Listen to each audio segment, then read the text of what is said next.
What is going on, everyone? We are back with another review. This time we are reviewing Season 1, Episode 13 of The Twilight Zone, and this is called The Four of Us Are Dying. Please remember to check the link. If you click the link in the description below, it'll take you over to the Patreon where you can get everything a full week earlier. Alright.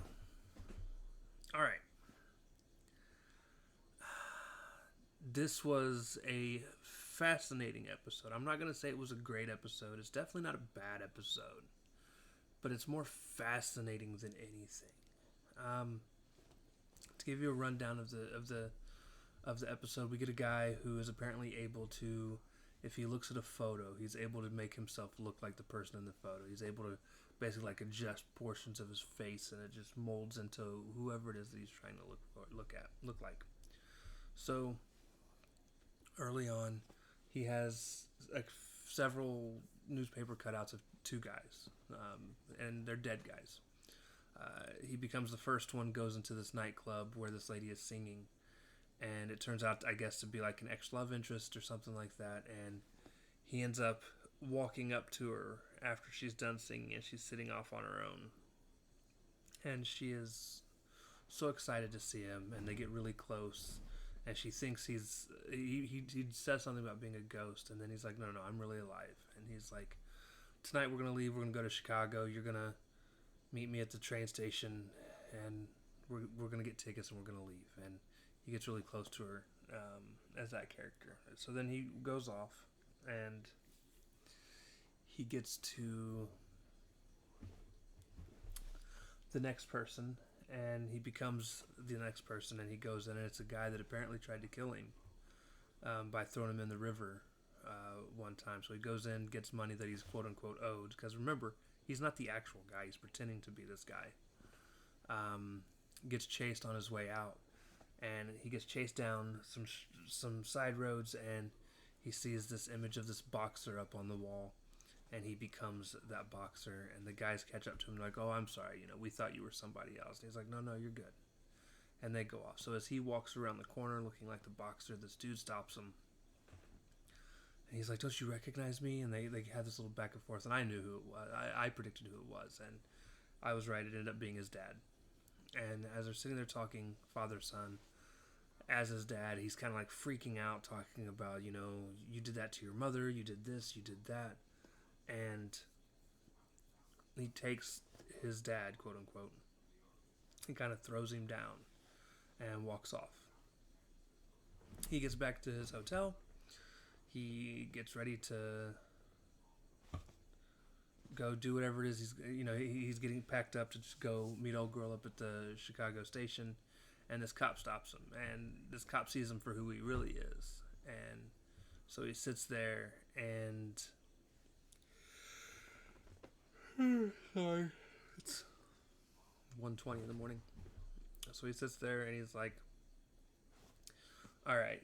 He puts on his hat. They walk out. As they're walking out of the revolving door, the guy continues to go through the revolving door. And as he goes through the revolving door, he turns into someone else. He turns back into the boxer dude. And as he comes out, the cop follows him out. And he's like, oh my goodness, I'm sorry. Did you see? I thought you were somebody else. Did you see somebody come through? And the guy was like, no. So the cop goes back inside the building. As the cop goes back inside the building, the boxer dude lights a cigarette, goes to walk down the street, and then the dude that's his boxer dad person meets up with him, says something that was like, you've owed for so long, or you owed for this, or I couldn't quite make out what he was going on about. But then he pulls a gun and shoots him. And that's where some of my struggles come. Again, I love the messed up ending. That is the end of the episode, though. But I love the messed up ending. I love messed up endings, period. But this one just didn't seem to make sense. Because they never quite say what he owes his mom and dad. Like, what did he do that was so bad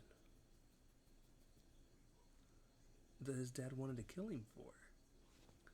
Like, that's where my confusion is. Like, I don't think my kids could ever do something so bad that it would make me want to hurt them, let alone kill them. Like, that's just insane to me. Unless he robbed them for a bunch of money, and even still then for me, wouldn't make me want to hurt my kids in any way. I don't know. So like I said, it's a fascinating story. And I don't think it's great. I don't think it's bad. The ending's a little weird, and again, I just wish there was more time to explain the motivation behind some of the character work.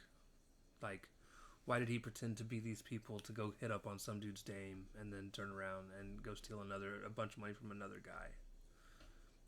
I don't know, because the only thing that was going to work with the girl is if he pretends to be this dude for good after he has all this money, and I don't see it working for very long like that, and I don't know. Obviously, it didn't matter in the very end.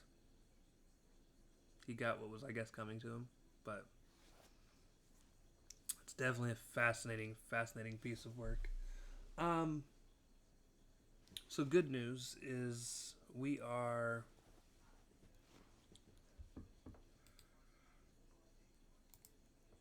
Oh, by the way, I didn't go through the normal stuff. This was called The Four of Us Are Dying. This was directed by John Bram, written by George Clayton Johnson, but teleplay was done by Rod Serling.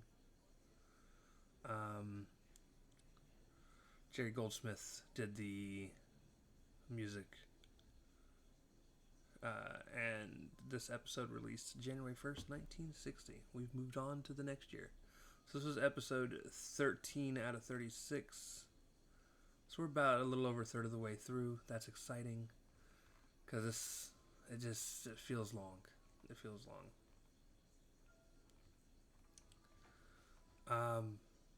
I am excited to see, where these episodes go. I do like it. I'm starting to get to the point where I feel like we're getting more that I like than more that I don't like. The next one is called Third from the Sun, which is supposed to be set in a